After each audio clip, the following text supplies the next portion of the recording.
Hi, my name is Rachel Ong and today I'll be critiquing Ridley Scott's Gladiator.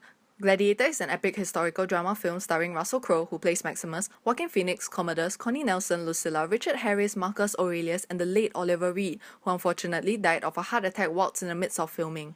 His character, Proximo, was rewritten to die. Whoops, spoiler, and because Scott did not want to lose Reed from the movie, CGI was used to film the rest of Reed's scenes at an estimated cost of $3 million US. That's a lot of money. The story revolves around the fictional character Maximus Decimus Meridius, who, what a mouthful, a loyal Roman general. When Emperor Marcus Aurelius dies and Maximus suspects foul play by Marcus's son Commodus, Commodus orders for Maximus to be executed along with his family. Maximus manages to escape but is reduced to slavery. However, utilizing his superior fighting skills, he becomes a gladiator who seeks revenge for the murder of his family and his emperor. The film hit theaters on May 5, 2000 and was a box office success, receiving mostly positive reviews. Of 119 award nominations, the film bagged 48 prizes, most notably Best Picture and Best Sound Mixing at the 73rd Academy Awards. And that is why I would now like to take the opportunity to talk about the film's use of mise-en-scène and sound. Starting off with mise-en-scène, the film is set in Rome during the period of the Roman Empire, 180 AD. The movie begins on the German frontier, moves to Spain, then to North Africa, and then to the city of Rome, capital of the Roman Empire. Many of the sets were built and not filmed on location. For example, a replica of about one-third of Rome's Colosseum was built and the rest added in digitally for the movie at an estimated cost of $1 million US. Ridley Scott, however, did manage to convince authorities to let him burn down a forest that was originally slated for deforestation in England for the opening battle scenes in the Forest of Germania, for free. Talk about a great deal. One very interesting use of costume would be the detailing on Maximus's breastplate. In the beginning, when he's a general, he has a wolf's head and two Persian winged lions on his breastplate. The wolf signifies his position as leader of the pack, or his army so to speak. He loses his armor when he becomes a slave, but is given Proximo's old one when he becomes a gladiator. From this point onwards, we can see figurines added each time Maximus is victorious in a fight. Although he has just acquired his armor and hasn't fought in Rome yet, he has already added figurines of his horses Argento and Scato. They symbolize the two fights he won as a slave. Between the horses is a tall tree. It could symbolize his life as a farmer. He adds a figurine of his wife and son shortly afterwards, and lastly, an angel which I interpret to be an angel of death, foreshadowing, spoiler, his impending death. This detailing of Maximus's costume ties in very nicely with the plot and is so subtle I only noticed it upon second viewing. Commodus's costumes also always contrast Maximus's greatly, implying how different these two characters are. Makeup is used to add realism and believability, such as the use of fake blood, bruises, and scars in the fight sequences. It is also used to highlight certain characteristics.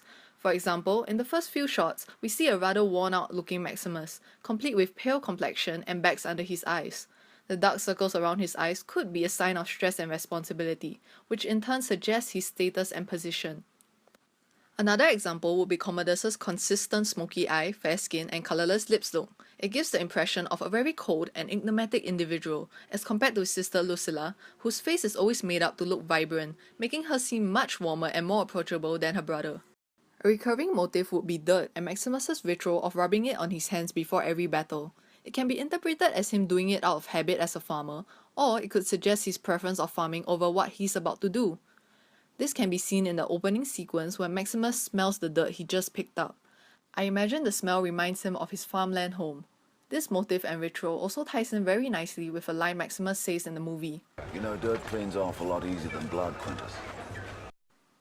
Generally, the mise-en-scène displayed in Gladiator provides audiences with an immersive and believable viewing experience.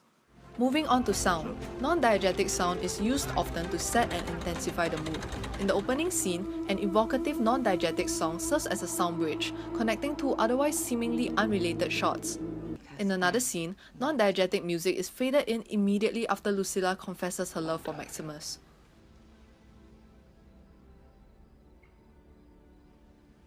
Was I very different then? It aids the actors' performances by setting a romantic yet perplexing mood, mirroring how impossible it is for the characters to ever end up together due to their circumstances. In the film, Maximus and Commodus each have their own theme songs. Maximus's theme song is boisterous and grand, congruent to his heroic nature. Commodus's theme song, on the other hand, is a slow and eerie one, indicative of his devious, cowardly, and deceitful nature. Both themes are often played against one another in scenes where both men are present. This helps establish the overall theme of the film, which is the conflict between duty and honor versus corruption and tyranny. Diegetic sound is used throughout the film for both added realism and dramatic effect. Take the final fight between Maximus and Commodus for example. The diegetic sound of the audience cheering and jeering gives viewers both perception because they feel as though they are watching the duel firsthand, and an understanding of whom the Roman public is rooting for. Diegetic sound effects such as the clanging of swords also add to the already nail-biting intensity of the battle. The soundtrack, which is composed by Hans Zimmer and Lisa Gerrard and was nominated for Best Original Score at the 73rd Academy Awards, really solidifies the film, from adding weight to battle sequences to giving viewers a sense of the time period thanks to its use of different rhythms and majestic melodious tones. The excellent sound mixing is one of my personal highlights of the film. I would easily rate Gladiator a 4.5 out of 5, a near perfect score because it is not without flaws. Many historians have criticized the film's historical accuracy, naming it the quote-unquote worst because of the historical inaccuracies in the film Scott promoted as historically accurate, but the best for the film's accurate depiction of the people and violence of the late 2nd century AD. Another tiny pet peeve I had with the film was its use of shaky camera work, close-up shots and extremely quick cuts during many of the fight scenes, which at times made it hard for me to keep track of who was fighting whom. Slightly wider shots would have worked better in my opinion. I did also feel that the characters were more two-dimensional than three. In conclusion, I would highly recommend others to watch Gladiator. It is an ageless classic suitable for the whole family and features solid performances from its cast and is widely regarded to be Ridley Scott's best work to date.